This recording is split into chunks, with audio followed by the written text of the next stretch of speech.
Good day, folks. This is Greg Judy at Green Pastures Farm. Cows are being moved into fresh stockpile. This is February 3rd.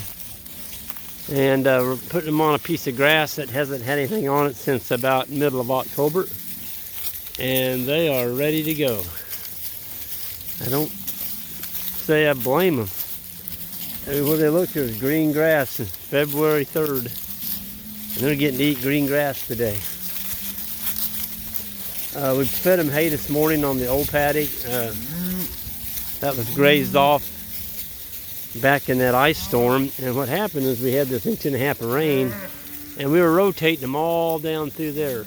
Matter of fact, some of the paddocks are still in. But we had to get them out of there. It was getting puggy and very wet. So we brought them back up on these hills, and we bought about 2.5 days.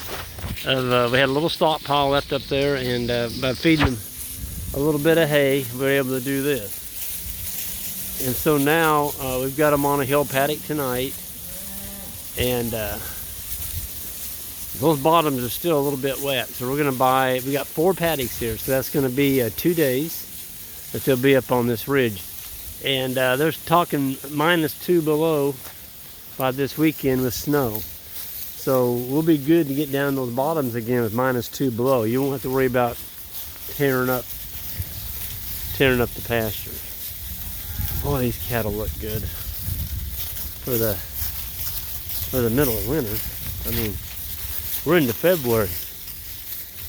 We only got 28 days in February, and this is the 3rd, so I got 25 more. I guess leap year you get, what is it, 29 days? But yeah, look at them. They are so happy to be in green grass.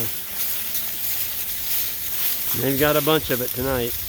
We gave them 3 acres, and it's hooked into a pond down here.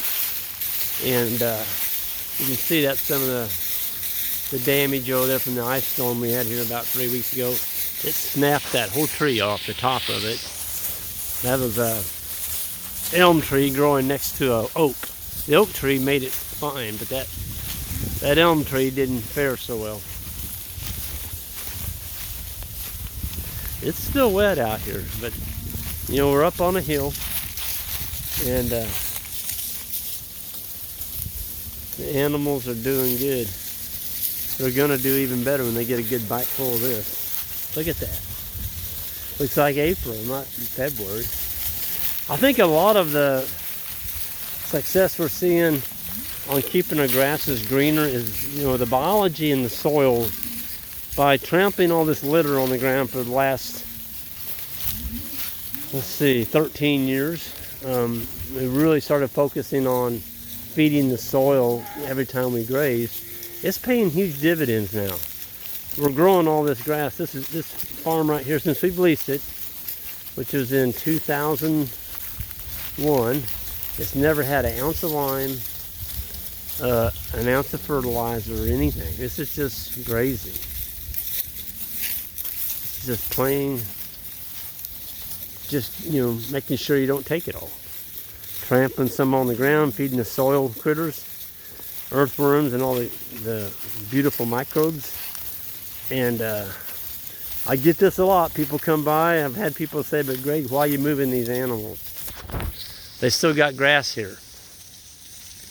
Well, that's why we still have grass, folks, is because we leave some. We don't take it all. And the sooner you get over that stigma that you're wasting grass, maybe you can start growing grass that looks like this. I mean, this is just phenomenal. Look at that. You see the sag in that fence? And so I'm just going to reach down here like this, pull this post up, because I'm not going to go down to the end. See what I do here? Oops, it came out. You just put it in that like that, and I'm going to twist it. Kind of hard to do with one hand.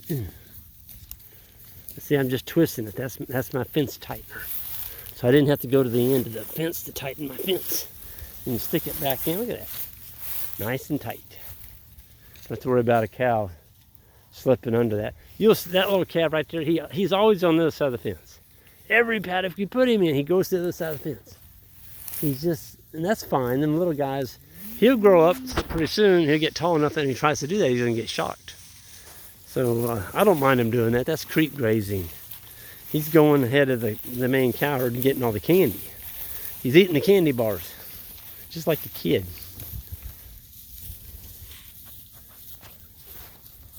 Cows are, look at them. Oh, I mean, they're really going after this stockpile. Super high quality stuff. People look at this and go, but Greg, the top of it's brown. Doesn't matter. They'll eat that before they will hay. And just getting a little bit of that brown matter with that still green fescue in February. I mean, I don't care how good a hay you feed in the middle of the winter, it's not going to have green grass in it that's got sugar in it, you know, like this fescue does. Of course, we still got clover. There's green clover out here. Man, look at that. These cows got it pretty rough. And I didn't plant it. So the beautiful thing about perennials, folks, that's what you should be focused on. There's nothing wrong with planting cover crops and all that, and you know, putting out some annuals if that's what you want to do. But your end goal should be a perennial pasture you don't have to do anything with. Just graze it, and graze it correctly. You know, graze the top third of it and leave some behind, trample some and leave. So when you get to wintertime, you've got this haystack, that's what we call it. This is the haystack that grew out here, and we didn't have to buy it. Didn't have to buy it, it just grew it. So that's the best kind, is the kind of haystack that just grows. Oh, look at this clover. It's clear up in the middle of this fescue plant. Look at that. Wow. Yeah, the cow that gets a bite of that's going to be a happy camper. But you notice the cows, there's not a lot of movement going on. There's a little, but their heads are down and all you can hear is rip, rip, rip, rip.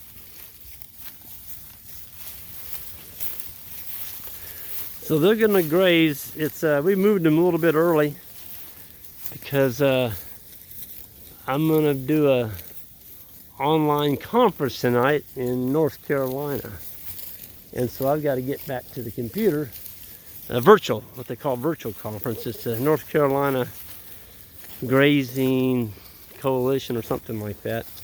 If you type in Matt Poehler, you can find that, and I think you may have to sign up to view it, but there's several speakers there tonight. I'm one of them, and anyway, I got to get back to that, but boy, this is just unbelievable.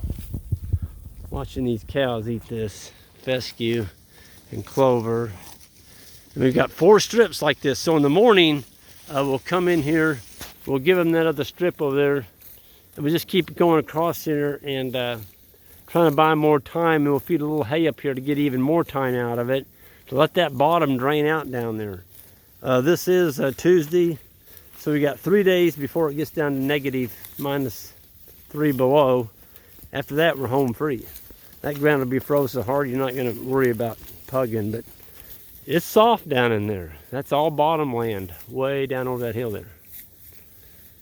And you don't want to go into soft bottom land when it's soft, because all you're going to do is compact the soil. The cows, every step they take, they're burying 4 hooffuls of forage down in the dirt. You don't want to do that.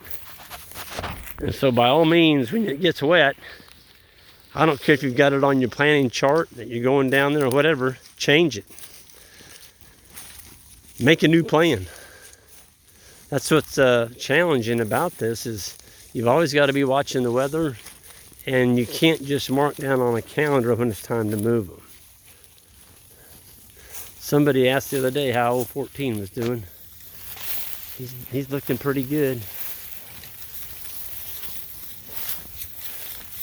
Looking pretty good. He's got some fat rolls on his neck there.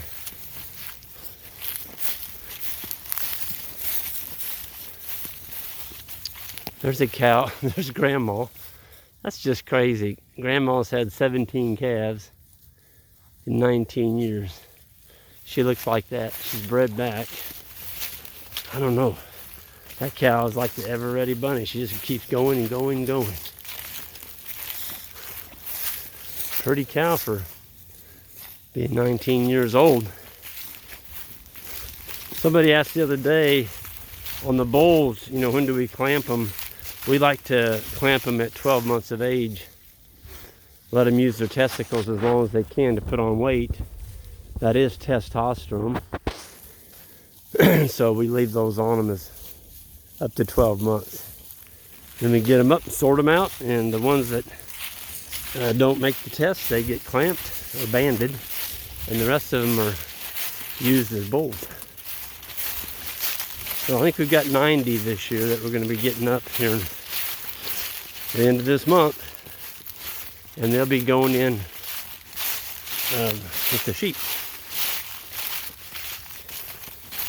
Well, there's a pretty one right there. Man,